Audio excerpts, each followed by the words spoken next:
So today I'm going to be showing you the top 5 copywriting mistakes that many people miss. So whether or not you're an aspiring entrepreneur who's wanting to go into copywriting, or just some business owner who's a SaaS owner who's trying to understand and figure things out, this video contains a treasure trove of knowledge that you won't want to miss. Okay, stay tuned. All right, so the first thing that you want to do is you want to study high performing examples. Now, a lot of people overlook this when they get into copywriting or when they're critiquing other people's copywriting, because a lot of people are obsessed with creativity. But to be honest with you, I don't think that this is a good strategy. It's always easy or to be prideful with if you think that you were the first person to create something remotely similar to your work. But let's be honest with you, there are 8 billion people in this world and 100 billion people who ever lived in this world. So the chances of you ever creating something new in your life is slim to none, to be honest. Now, a better way to look through it is to, what I would say, follow the icon method. So what is the icon? So the icon method is essentially the idea of looking at already viral videos or already viral and figuring out the packaging. Like, okay, what's the idea of this video? And is the packaging good or bad? And oftentimes you'll figure out that the packaging is horrible and also the content of the video is horrible, but the idea was good. So using that idea and replicating it. So what exactly do I mean by this? Okay, so for instance, if you are creating a bunch of emails and you're trying to promote some emails and you're wondering why people don't click on it, look at the emails that you sent or other people sent that have the highest open rates. And if the open rates are high, that means that the hook, if in the case that it was an email, that means that the subject line was good. But in the case that it's a blog, that means the meta description and also the headline along were good. Now try to figure out how you created the hook and then kind of replicate that formula on your other pieces of content. So for example, if you ask a really straight to the point pain question, like for instance, if you're marketing towards cybersecurity, saying, are you worried your data will be compromised? Let's say that that had an open rate of 42%. Well, ask another pain question that's very clear and doesn't have jargon to your target market. Like this could be, are you worried your database is insecure? We got you covered. That could be an example. Now, the next thing to look into is the CTR, which stands for click-through rate. Now, if the CTR is high, that means that people are clicking in links in your content. So that means that the content was very well done and also the CTA was well done. So kind of analyze the packaging of how your written content inside it is. Now, how can I give you an example for this? So for instance, I have this right here. As you can see, you don't see any blocks of texts. You just see that they have like 3 lines vertically on top of each other max and a lot of bullet points making it easy to read. And then they go into the 3 types and then go into how essentially they can find like the steps that you can find your perfect ad. So this is the formula, and if this blog did well, you can copy this, meaning where you have a similar piece of content that you want to write, like this one, for example, that prescribes 3 types of something. In this case, it's business harm. You could start by writing the 3 types of business harm, and then you can go into the ways to identify and fix your business harm. And as you can see, we have 2 blogs where it's not, the content isn't similar, but it's structured similar, because in both of the blogs, they're describing 3 or 4 types of something and ways how to find out how to identify or find the perfect thing relating to your type and kind of relate to how the type is tailored into your company and figure out how to address the type in some form or fashion. So you want to figure out what your greatest works are and then kind of tie it into the puzzle. And then poor structure and design integration. Now, what exactly does this mean? So one example, if you go over here, is that this is from one of the blogs that I created. I was the one.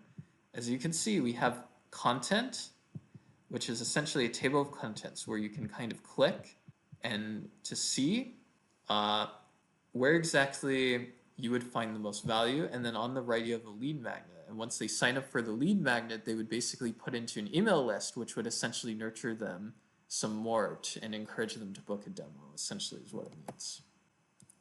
And another example right here is that, as you can see, there's no blocks of texts. It's just a headline, bullet points, 1 to 2 3-liners, and then that's it. And as you can see, there's like a lot of room on the left and the right, a lot of breathing room, and a lot of visuals to kind of complement the text so readers don't get bored as easily. The only thing I don't like is that there's no table of contents right here, because it would do well as a complement alongside the photos and the text. And in addition to that, you also want to make sure, in my prior example, that the design is appropriate to your niche and also to the point that you're trying to convey. Because if it's just a placeholder, then what's the point? But if it's actually like where more than a placeholder, where it's expanding on the point and making it easier for readers to get to your point, it will be a lot more helpful to your readers versus if you just made it some random image, essentially. Now, another mistake that copywriters make is engaging in a surface level understanding of your customer's language and pain points. Like, ways that you can solve this is through language mining, depth interview questions, pain point archaeology, and creating a language database. Now, what exactly do I mean by this? So you can create, let me first say, in a B2B SaaS company or any B2B company, you are essentially marketing towards a very, very specific company. So for instance, if you are marketing towards cybersecurity companies, well, in what industry? Because cybersecurity could be too broad. So what about in healthcare? So you're marketing towards cybersecurity and healthcare. So a key goal that you want to do when you're looking for pain points, and also you're probably marketing towards individuals with roles. So this could be like you could be marketing towards pen testers, system admins, etc., etc., etc. And the individuals in these two roles will have different pain points and use slightly different languages because their roles involve different technologies. And for the technologies, they have different responsibilities, which equals different problems. And you're going to have to communicate their problems like how they communicate it to their colleagues with the exact same roles. So what you could do is, what I did in order to find these was I went through where you could say, for instance,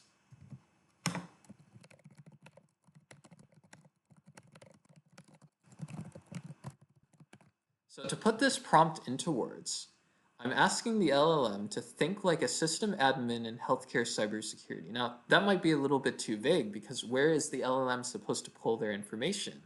Then I gave it more specific information, telling me to find me some blogs teaching them how to successfully set up a firewall on X software. X equals the software used in many healthcare companies to manage firewalls, and then I could say in the USA. And then the LLM will be able to pull me some blogs, and then what I can do is I can read the blogs, or I can just copy the blogs and paste them into a text document, and then I can do that, and I can do this with many blogs that the LLM pulls up, and then I can essentially find correlating pain points between the blogs, and also correlating idioms, correlating metaphors, correlating expressions, and then I can use this in my copywriting. And then what I can do is I can create a list of words and phrases to use and not to use. And then I can create individual pain point lists for each of the individuals and commonly used words, commonly used phrases, phrases and jargon to avoid, etc., etc., etc. And then you can do that to create um, a language database essentially. And another thing you can do is you can interview people who hold those positions at those specific industries on Zoom. And then you can record the Zoom meeting. And then afterwards, you can essentially copy the Zoom meeting and then paste them uh, into some LLM and then paste the notes from your other language database and then kind of compare the words and phrases that that individual uses that kind of matches up to the words and phrases in your language database, and also the pain points, and see how the correlations come to play. Anyways, the next thing is ignoring copywriting frameworks. Now, what exactly does this mean? Okay, so for blogging, I like to use this copywriting framework where you start with the challenge. What exactly is the pain that the client is facing? Then the opportunity. What does your product solve? And then the experiment. What happened when they implemented it at first? And then the framework. What is the real way to implement your solution, whatever it may be, and the myth. What is a common misconception that is very common that many past prospects addressed, and how can you address this myth and claim it as false or irrelevant? And then the conclusion. Uh, everything, everything basically concisely in a paragraph in the conclusion. Or another thing you can do is you can look at other blogs and how they're set up. So for example, this one, it's set up where it's describing the 3 types and then going in how to find like the perfect ad later for your MSP. Or you can look at this example right here, which I wrote. If you scroll down, so the first example is like the different types of evils in business, and then figuring out how to essentially stop yourself from doing any harm in like 7 different ways. And then I have this other one, what 60 countries taught me, and then it's just a listicle essentially, where it gives you practical information. And another way is that like when you're essentially writing blogs, you want to look at frameworks that people follow for blogs. But let's say that you're creating LinkedIn posts, for instance. You want to look into frameworks that other successful people use, people who are successful in like this B2B industry, for LinkedIn posts. So for example, this could be the framework post where you show expertise, increase authority, and provide long-term value. It could be educated opinions where you share expert opinions based on experience and analysis. But my favorite one is the problem agitate solution, where you kind of state a problem, you build upon the problem, and then you figure out a way to solve it. So let's insert this into AI and then ask me to write a what is it called? A LinkedIn post on this.